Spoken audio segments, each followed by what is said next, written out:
ونؤمن به ونتوكل عليه ونعوذ بالله من شرور أنفسنا ومن سيئات أعمالنا من يهده الله فلا مضل له ومن يضلل فلا هادي له وأشهد أن لا إله إلا الله وحده لا شريك له وأشهد أن محمدا عبده ورسوله أما بعد فإن خير الحديث كتاب الله وخير الهدي هدي محمد صلى الله عليه وسلم وشر الأمور محدثاتها وكل محدثة بدعة وكل بدعة ضلالة وكل ضلالة في النار. أعوذ بالله من الشيطان الرجيم. بسم الله الرحمن الرحيم. يا أيها الناس اتقوا ربكم الذي خلقكم من نفس واحدة وخلق منها زوجها وبث منهما رجالا كثيرا ونساء واتقوا الله الذي تساءلون به والأرحام إن الله كان عليكم رقيبا. يا أيها الذين آمنوا اتقوا الله حق تقاته ولا تموتن إلا وأنتم مسلمون. يا أيها الذين آمنوا اتقوا الله وقولوا قولا سديدا يصلح لكم أعمالكم ويغفر لكم ذنوبكم ومن يطع الله ورسوله فقد فاز فوزا عظيما. وقال الله تبارك وتعالى في موضع آخر: يرفع الله الذين آمنوا منكم والذين أوتوا العلم درجات.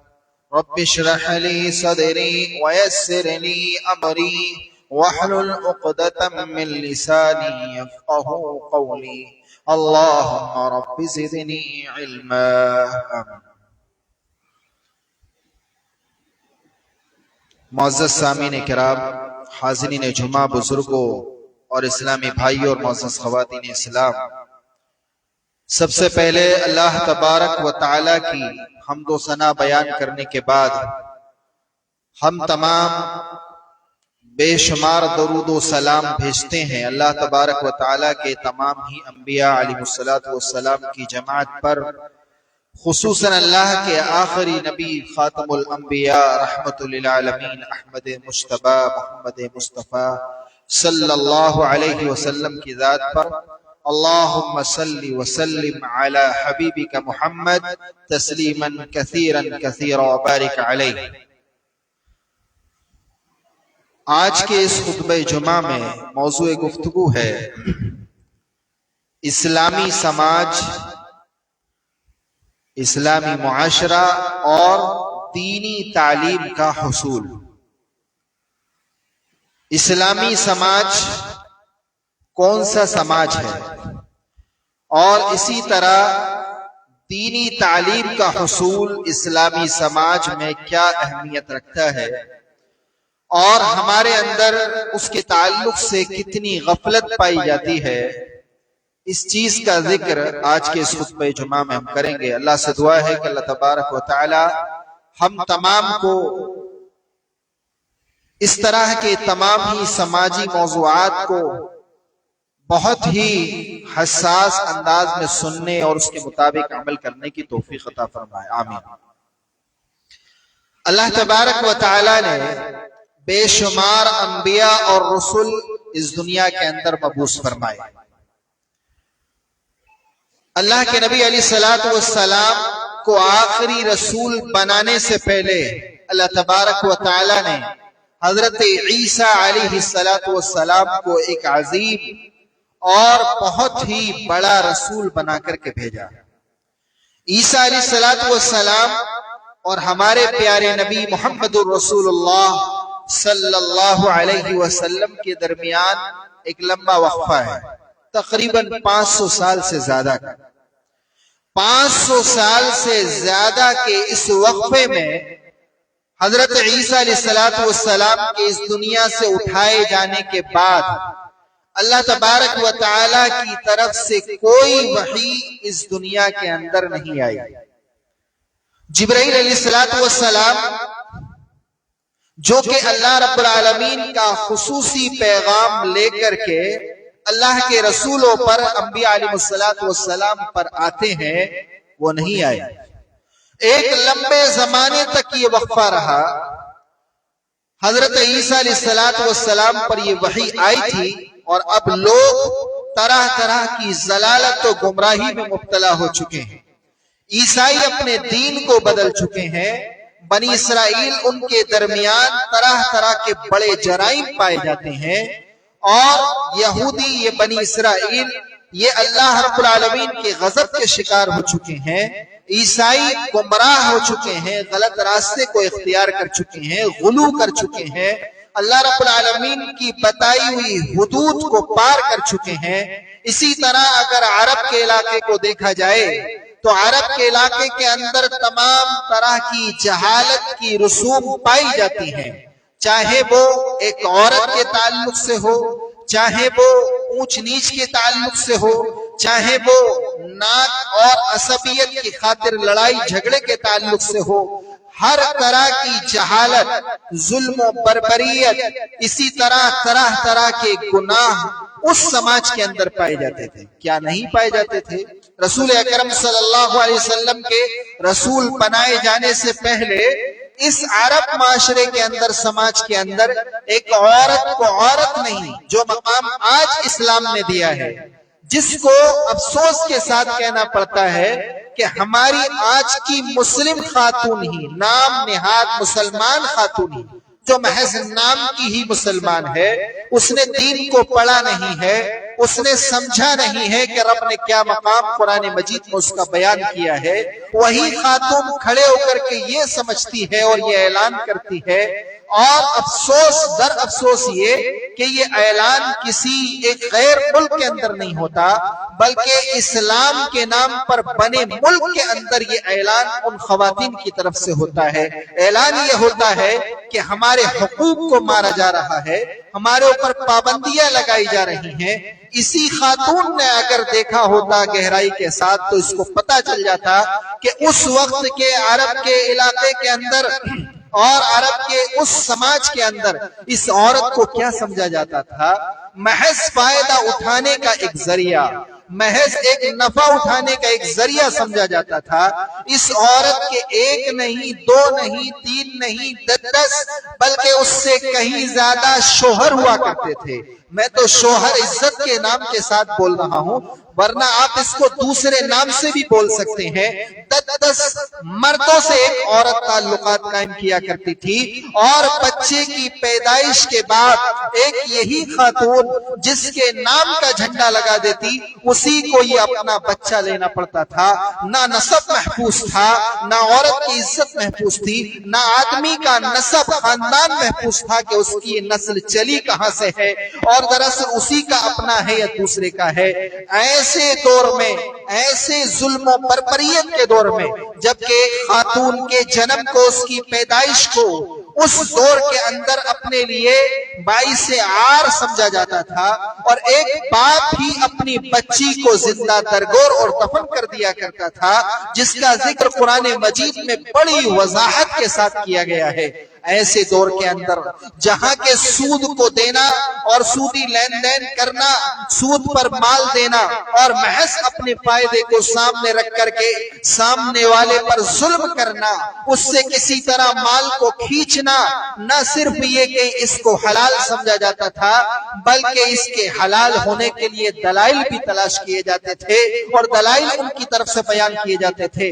ایسے دور کے اندر جو ظلم و جبر کے اندر اندر، اسی طرح جاہلیت کی رسوم کے اندر مختلف طریقے سے بالکل آخری حد تک ڈوب چکا تھا، اللہ رب العالمین نے ایسے وقت میں جب ایک انسان یا کہیے کہ انسانیت کرا رہی تھی کہ اللہ کی طرف سے کوئی پیغام آئے، اللہ کی طرف سے کوئی پیغام والا آئے اور وہ آ کر کے ان کو اس ظلم و جبر سے نکال لے، ایک خاتون کو اس ظلم سے نکال لے، اسی طرح اس سماج کو اس گمراہی سے نکال کر کے ایک ایسے راستے پر لے کر کے آ جائے جہاں نہ ظلم و جبر ہو، نہ کسی کی حق تلفی کی جاتی ہو، بلکہ صرف اور صرف انصاف کا نظام قائم کیا جاتا ہو۔ ایسے وقت میں جب کہ انسانیت کرا رہی تھی، 500 سال سے زیادہ کا وقفہ وحی کو اترے ہوئے ہو چکا تھا، اللہ رب العالمین نے آخری نبی محمد رسول اللہ صلی اللہ علیہ وسلم پر اتنے لمبے وقفے کے بعد اور ایسے معاشرے کے اندر، ایسے سماج کو انصاف دلانے کے لیے، ایسے سماج کو گمراہی سے نکالنے کے لیے اگر وحی نازل کی تو سب سے پہلی وحی کا سب سے پہلا لفظ ہی اقرا تھا۔ کیا تھا؟ اقرا، پڑھیے، اقرا بسم ربک الذی خلق، آپ پڑھیے اپنے اس رب کے نام سے کہ جس نے خلق کیا ہے، جس نے تخلیق کی ہے، ساری کائنات سجائی ہے۔ اے نبی آپ اپنے اس رب کے نام سے پڑھیے۔ نبی گھبرا گئے، آپ نے فرمایا میں پڑھنا نہیں جانتا۔ پھر وہ واقعہ پیش آیا، اللہ کے رسول صلی اللہ علیہ وسلم پر یہ وحی کتنے سال بعد آئی؟ آسمان کا اور زمین کا یہ رشتہ کتنے سال بعد جڑا؟ تقریباً 500 سال سے زیادہ کے وقفے کے بعد، اور سب سے پہلا لفظ جو اترا وہ کیا اترا وحی کا؟ اقرا، پڑھیے، اقرا پڑھیے۔ ہمارے قرآن کی، اس کلام اللہ کی، اس اللہ رب العالمین کے کلام کی، جو اللہ کا کلام ہے، مقدس کلام، یہ اللہ رب العالمین کا کلام ہے، اللہ کا فرمان ہے، اللہ ہم سے خطاب کر رہا ہے، وہ مخاطب ہے، ہم مخاطب ہیں۔ اللہ تبارک و تعالی نے اس کلام مجید میں سب سے پہلا خطاب اقرا سے کیا۔ کس سے کیا؟ اقرا سے کیا۔ اور آج ہم اپنے سماج پر غور کریں کہ ہم اسی لفظ اقرا سے کتنا دور بھاگ گئے ہیں، کتنا دور بھاگ گئے ہیں۔ اللہ تبارک و تعالی نے قرآن مجید میں سورہ آل عمران کی آیت نمبر 131 کے اندر ارشاد فرمایا، لقد من اللہ علی المؤمنین اذ بعث فیہم رسولا من انفسہم یتلو علیہم آیاتہ ویزکیہم ویعلمہم الکتاب والحکمہ وإن كانوا من قبل لفی ضلال مبین۔ واللہ اگر آپ اس آیت کریمہ پر غور کر لیں تو آپ کو معلوم ہوگا کہ ہمیں ایسی ذلت اور رسوائی سے نکلنے کے لیے کس چیز کی ضرورت ہے۔ اللہ فرماتا ہے لقد من اللہ علی المؤمنین، اللہ تبارک و تعالی کا احسان ہے، اللہ نے احسان کیا مومنین پر۔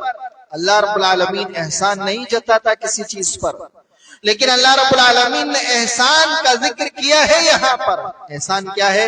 اذ بعث فیہم رسولا من انفسہم، احسان کو یاد کرو۔ احسان یہ ہے کہ اس اللہ رب العالمین نے تمہارے درمیان، مومنین میں خود ان کے درمیان، من انفسہم انہی کے درمیان سے ایک شخص کو لے کر کے کیا بنایا؟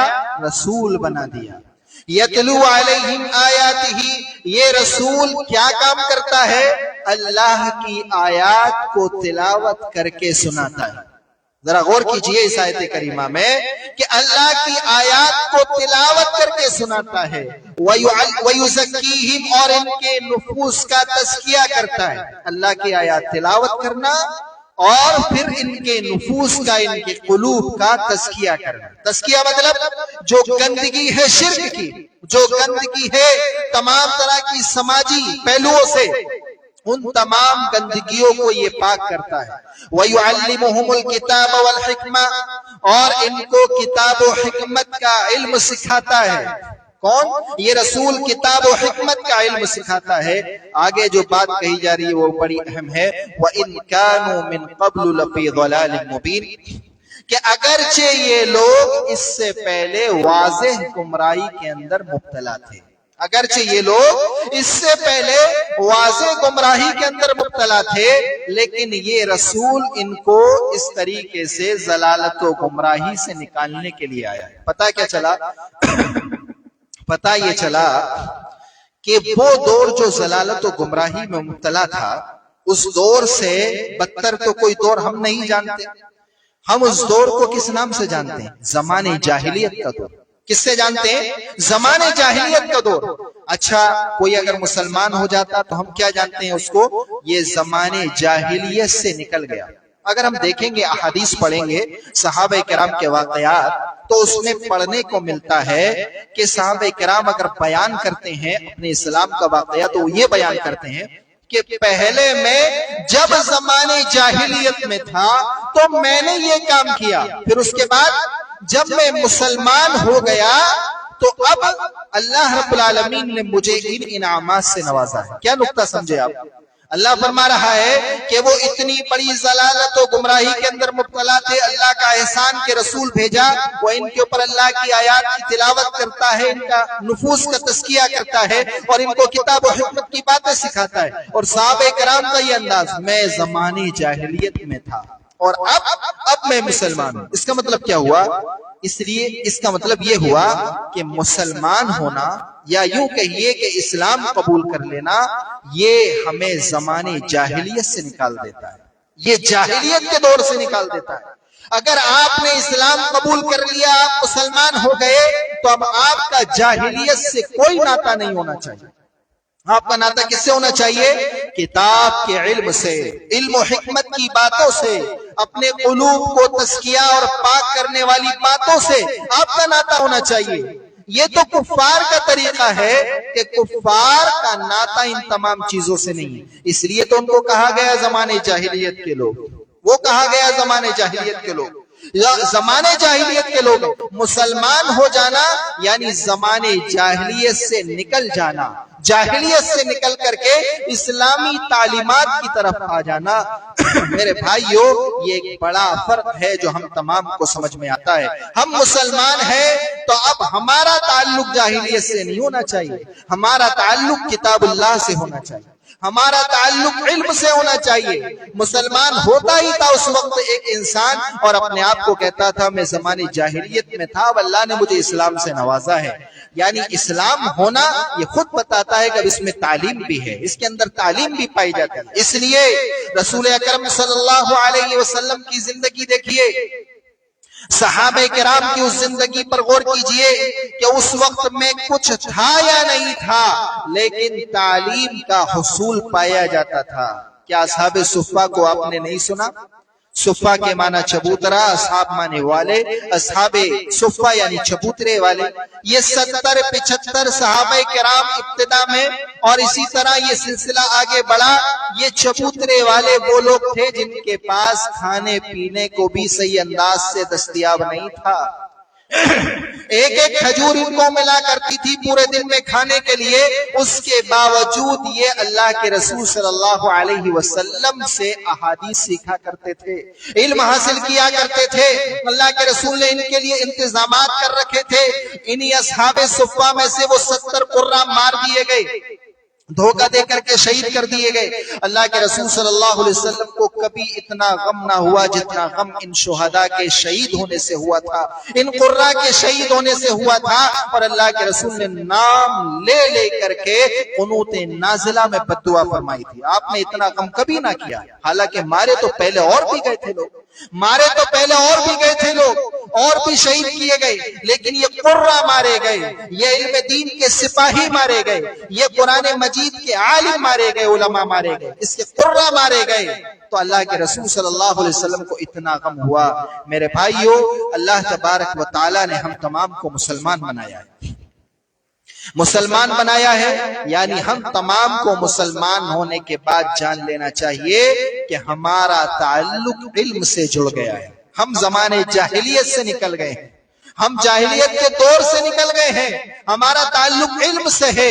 اب اگر اس دور میں آ جانے کے بعد بھی ہمارے اندر اگر علم نہ پایا جائے تو یقینی طور پر یہ بہت ہی بڑے افسوس کی بات ہے، اور ہم تمام کے لیے بہت ہی سنجیدگی کے ساتھ غور و فکر کرنے کا اس کے تعلق سے ایک موقع ہونا چاہیے۔ ہم سنجیدگی کے ساتھ غور و فکر کریں۔ اللہ فرماتا ہے قرآن مجید میں سورہ مجادلہ کی آیت نمبر 9 کے اندر یرفع اللہ الذین آمنوا منکم والذین اوتوا العلم درجات، اللہ رب العالمین بلند کرتا ہے تم میں سے ایمان والوں کے درجات کو اور علم والوں کے درجات کو۔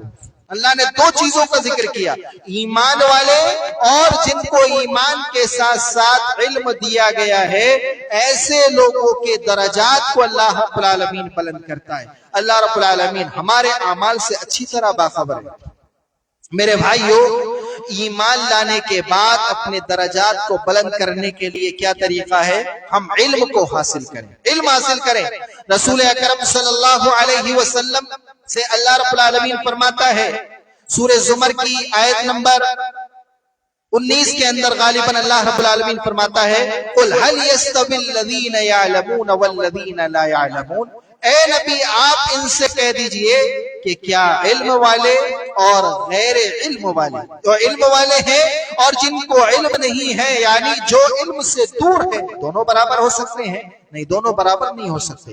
کیا رات اور دن دونوں برابر ہو سکتے ہیں؟ کیا اندھا نابینا اور بینا دونوں برابر ہو سکتے ہیں؟ نہیں ہو سکتے۔ اللہ فرماتا ہے کہ دونوں برابر نہیں ہو سکتے۔ اللہ کے رسول صلی اللہ علیہ وسلم کا کیا معاملہ تھا؟ اللہ کے رسول صلی اللہ علیہ وسلم کا کیا معاملہ تھا؟ حضرت ام سلمہ رضی اللہ تعالیٰ عنہ فرماتی ہیں کہ رسول اکرم صلی اللہ علیہ وسلم جب فجر کی نماز پڑھتے تو آپ صلی اللہ علیہ وسلم دعا کیا کرتے تھے۔ فجر کی نماز پڑھ کے ضرور یہ دعا مانگتے، اللہم انی اسألک علما نافعا ورزقا طیبا وعملا متقبلا۔ اللہ کے رسول صلی اللہ علیہ وسلم دعا مانگا کرتے تھے، اے اللہ میں تجھ سے علم نافع کا سوال کرتا ہوں۔ دیکھیں 3 سوالات کیے ہیں، ان میں پہلا سوال کیا ہے؟ علم نافع کا سوال۔ علم نافع کا سوال، اے اللہ میں تجھ سے علم نافع کا سوال کرتا ہوں، ایسا علم کہ جو مجھے نفع پہنچائے، اور ایسے علم سے اللہ کے رسول نے پناہ مانگی جو علم ہونے کے باوجود نفع نہ پہنچائے۔ نفع کیا ہے علم کا؟ علم کا نفع یہ ہے کہ وہ آپ کو آپ کی زندگی میں خیر کی طرف لے کر کے جائے، برائیوں سے روکے۔ یہ علم کا نفع ہے، یہ علم نافع ہے۔ اللہ کے رسول اس کے تعلق سے دعا کرتے ہیں، اے اللہ میں تجھ سے علم نافع مانگتا ہوں، ورزقا طیبا اور پاکیزہ روزی مانگتا ہوں، اور وعملا متقبلا مقبول عمل مانگتا ہوں، اے اللہ جو تو قبول فرما لے۔ حضرت ایوب علیہ السلام، اور انہی کا نام کیا ہے؟ آپ اور بھی انبیاء علیہ السلام کا نام لیجئے، کتنی بڑی تکلیفوں کے اندر مبتلا ہوئے، تمام بڑی آزمائشوں سے گزارے گئے۔ اللہ رب العالمین کے انبیاء علیہ السلام اس روئے زمین پر سب سے زیادہ آزمائے جاتے ہیں۔ سب سے زیادہ آزمائشوں کے اندر جو آزمایا جاتا ہے، مبتلا کیا جاتا ہے کن کو؟ اللہ کے انبیاء علیہ السلام کو۔ ایوب علیہ السلام کا نام بہت اچھے سے آپ جانتے ہیں، اس لیے ذکر کیا۔ بعض روایات کے مطابق 14 سال، بعض مطابق 18 سال تقریباً بیماری کے اندر مبتلا رہے۔ اولاد بھی، اہل خانہ بھی، تمام کے تمام ختم کر دیے گئے، مال ختم کر دیا گیا۔ کبھی بھی اللہ کے اس نیک بندے نے اللہ سے یہ سوال نہیں کیا، اے اللہ میرے مال اور میرے اولاد یہ ختم ہو گئے ہیں، مجھے یہ عطا کر دیں، یہ سوال نہیں کیا۔ اللہ کے انبیاء علیہ السلام اگر سوال کرتے تو کس بات کا؟ اے اللہ تو مجھے صالحین میں شمار فرما لے، اے اللہ تو مجھے نیکوں میں شمار فرما لے، اے اللہ تو مجھے علم دے دے، اے اللہ مجھے اپنے آپ کو پہچاننے کا علم دے دے، میں تجھے پہچان جاؤں۔ یہی تو موسیٰ علیہ السلام نے چاہا تھا، اے اللہ مزید علم میں حاصل کرنا چاہتا ہوں، مزید یقین حاصل کرنا چاہتا ہوں، اے اللہ تو مجھے اپنے آپ کو دکھا دے۔ اللہ نے فرمایا نہیں دیکھ سکتے تم۔ تو بہرحال انبیاء علیہ السلام کی دعائیں کیا ہیں کہ اے اللہ میں تجھ سے علم نافع مانگتا ہوں، علم نافع کا سوال ہے۔ اللہ کے رسول صلی اللہ علیہ وسلم نے ارشاد فرمایا اسی علم کے بارے میں، کون سا علم؟ دین کا علم، اسی دین کے بارے میں، اسی دین کے علم کے بارے میں اللہ کے رسول صلی اللہ علیہ وسلم نے ارشاد فرمایا من سلک طریقا یلتمس فیہ علما سہل اللہ لہ طریقا الی الجنہ۔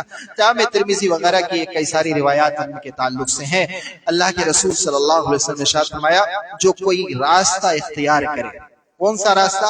علم دین کے حصول کا کوئی راستہ اختیار کرے اور اس میں اللہ رب العالمین کی رضا چاہتا ہے، اللہ تبارک و تعالی اس کی کوششوں کی بنیاد پر، اس کے اس راستے پر چلنے کی بنیاد پر اس کے لیے جنت کے راستے کو آسان فرما دیتا ہے، جنت کے راستے کو۔ پھر اس پر مزید باتیں کی جائیں تو کتنی باتیں آپ جانتے ہیں کہ مچھلیاں بھی سمندروں کے اندر اس کے لیے دعائیں کرتی ہیں جو علم دین کو حاصل کرنے کے لیے جاتا ہے، علم دین کے حصول کے لیے کوششیں کرتا ہے۔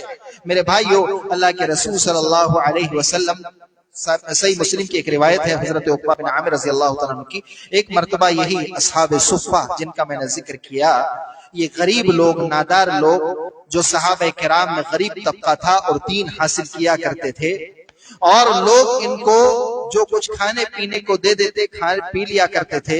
اللہ کے رسول صلی اللہ علیہ وسلم ایک مرتبہ ان کے درمیان آئے اور آپ نے ان سے کہا، اصحاب صفہ سے اللہ کے رسول نے، کہ تم میں سے کون یہ پسند کرتا ہے کہ وادی بطحان جائے روزانہ صبح صبح اور وادی بطحان جا کر کے وہاں سے ایک موٹی تازی اونٹنی لے کر کے آ جائے، گابن اونٹنی۔ اللہ کے رسول، ہم میں سے کون اس بات کو پسند نہیں کرے گا کہ وہاں جانا ہے اور بس ایک گابن اونٹنی مل جائے گی؟ کون پسند نہیں کرے گا؟ فری میں وہاں پہنچنا ہے اور ایک اونٹنی لے کر کے آنا، اور وہ بھی نافع اونٹنی، نفع بخش اونٹنی جو کہ گابن ہے، موٹی تازی، بنا قطعین قوامین، دو اونٹنیاں جا کر کے لے کر کے آ جائے۔ اللہ کے رسول صلی اللہ علیہ وسلم نے جب یہ کہا تو صحابہ نے کہا اللہ کے رسول ہر ایک کے پسند کرے گا۔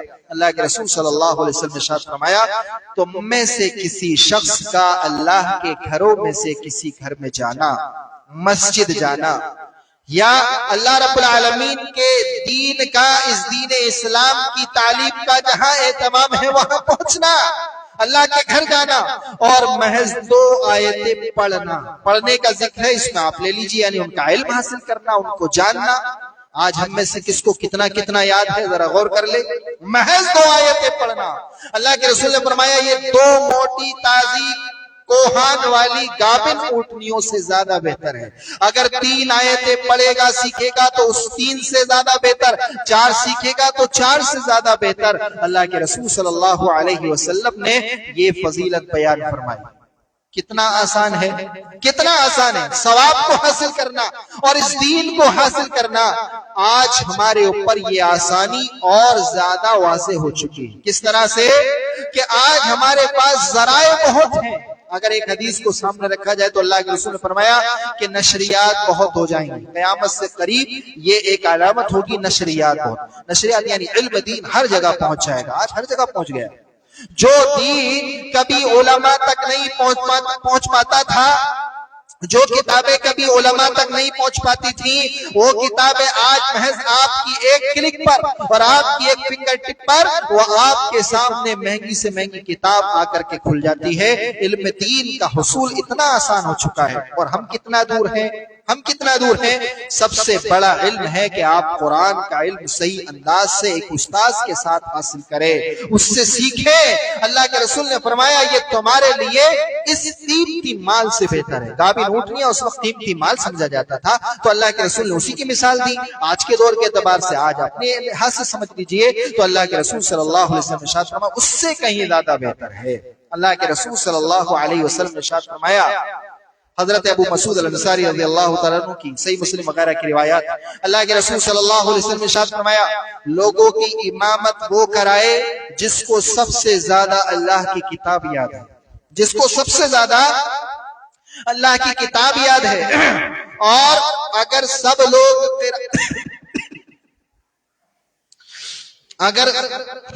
لوگ قرأت میں برابر ہیں، اگر قرآن کے پڑھنے میں سب لوگ برابر ہیں، تو پھر اس کے بعد جس کو سب سے زیادہ سنت کا علم ہے وہ لوگوں کی امامت کرائے۔ اور اگر سنت کے علم میں بھی سارے کے سارے برابر ہیں تو کون امامت کرائے؟ جو سب سے پہلے اسلام لایا ہے۔ اور اگر اسلام لانے میں بھی سب برابر ہیں تو وہ امامت کرائے جس نے سب سے پہلے ہجرت کی ہے۔ اور اللہ کے رسول نے فرمایا کہ کوئی بھی شخص کسی کی سلطان میں جا کر کے امامت نہ کرائے، جو کسی جگہ کا امام ہے اس جگہ جا کر کے دوسرا کوئی امامت کرائے، اس کی اجازت کے بغیر وہاں کھڑا ہو جائے، ایسا نہ کرے۔ اسی طرح کوئی شخص کسی کے گھر میں جا کر یا اس کی دکان جا کر کے اس کی عزت کی جگہ خاص جگہ نہ بیٹھے. مثال کے طور پر ڈاکٹر کی دکان ہے، مثال کے طور پر استاذ کی کرسی ہے جس پر وہی اسپیشل بیٹھتا ہے، اس کی خاص مسند ہے، اللہ کے رسول نے فرمایا اس کی اجازت کے بغیر نہ بیٹھے. یہ اللہ کے رسول صلی اللہ علیہ وسلم کی تعلیم. کیا پتا چلا؟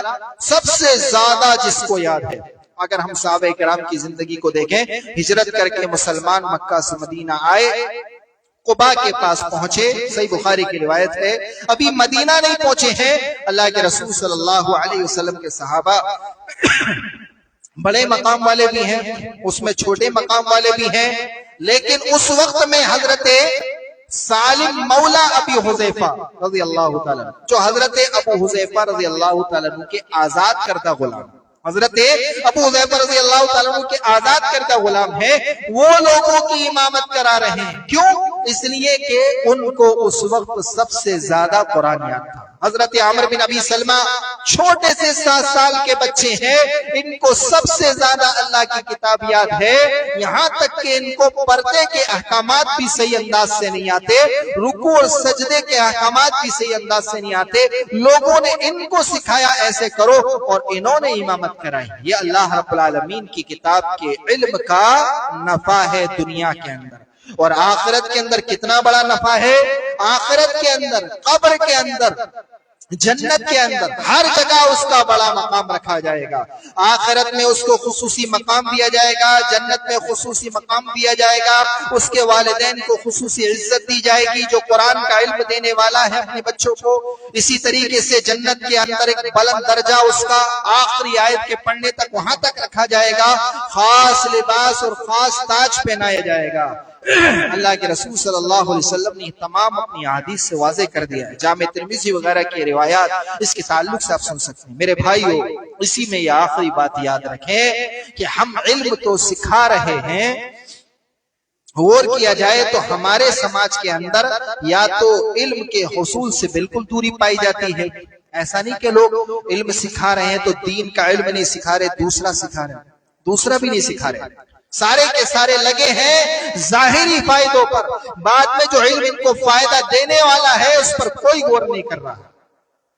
اور اگر بات آ جائے علم کے حصول کی تو پھر ایسے خرچ کے ہم واسطے دیتے ہیں لوگوں کو، ایسے تنگی کے واسطے دیتے ہیں کہ اس کے بجائے جو ہم دین میں خرچ کرنے والے ہیں، جو ہم تعلیم میں خرچ کرنے والے ہیں، اور ہم طرح طرح کی فقیری کا، غریبی کا، ناداری کا واسطہ دے کر کے بچوں کو تعلیم سے روک رہے، اس سے کئی زیادہ ہماری خواتین میک اپ میں خرچ کر رہی ہوتی ہیں، طرح طرح کے لباس میں خرچ کر رہی ہوتی ہیں.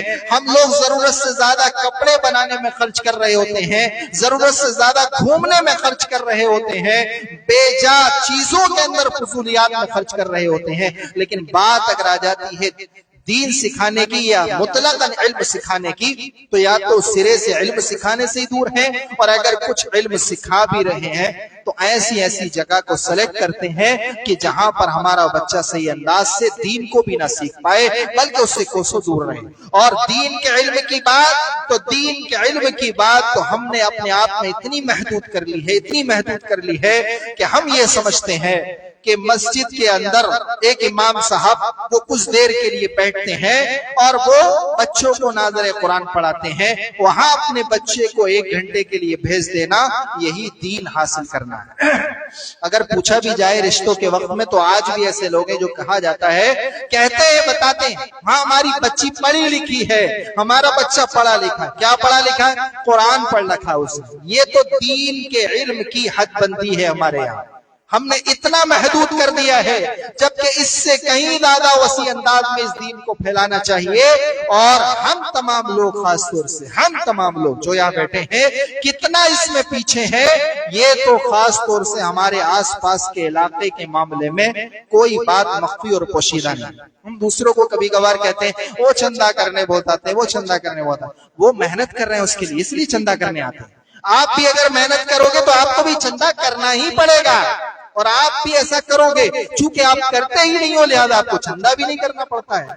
کتنا آپ دیکھیے، غور و فکر کیجئے، کتنے شعبے ہیں آپ کے، کتنی تعلیم کے آپ نے میدان کو وسیع کر رکھا ہے.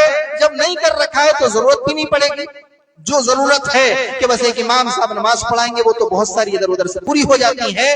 تو میرے بھائیو، ہم نے بڑا دین کے علم کو محدود کر رکھا ہے، اور اس معاملے میں ہم میں سے کوئی ایک ذمہ دار نہیں، جتنے یہاں بیٹھے سب ذمہ دار ہیں، کسی ایک کی ذمہ داری نہیں، سب ذمہ دار ہیں اس کے تعلق سے۔ اور آئندہ یہی نسل ہماری جب بڑی ہوگی اور اسی کو نہیں پتا ہوگا توحید کا صحیح علم کیا ہے اور ہمارے قرآن کا صحیح علم کیا ہے، تو ہم لوگ اسی وقت میں یا ہماری یہ نسل اس وقت میں پچھتا رہی ہوگی اور بروز قیامت ایک بڑا نقصان اٹھا رہی ہوگی۔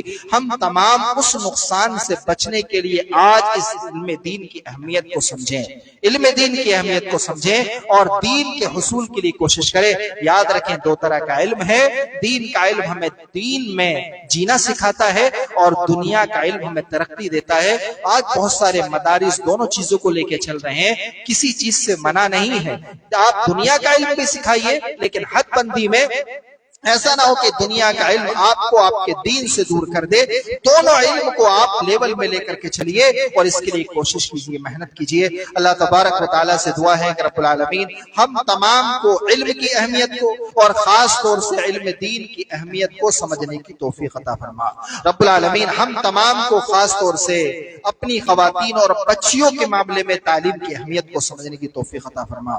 حضرت عائشہ، حضرت خدیجہ رضی اللہ تعالیٰ عنہا سے سبق لیتے ہوئے کس طرح انہوں نے دین کو حاصل کیا، کس طرح وہ محنت کیا کرتی تھیں، کس طرح انہوں نے دین کا علم حاصل کر کے بڑے بڑے صحابہ کرام کو علم دین دیا ہے۔ حضرت عائشہ رضی اللہ تعالیٰ عنہ، حضرت ابو موسیٰ رضی اللہ عنہ فرماتے ہیں جب بھی ہم کسی حدیث میں پھنستے، کسی مسئلے میں پھنستے، حضرت عائشہ سے رجوع کرتے تو ضرور کوئی نہ کوئی علم ہمیں وہاں پر مل جایا کرتا تھا۔ جامع ترمذی کی روایت ہے، ہم اپنی خواتین کو علم سکھائیں، جو دو بچیوں کو اس طرح علم دے، بالغ ہونے تک ان کی پرورش کرے۔ اللہ کے رسول نے فرمایا وہ جنت میں ایسے ہوگا جیسے یہ دو انگلیاں ہیں، میرے ساتھ بالکل قریب میں ہوگا۔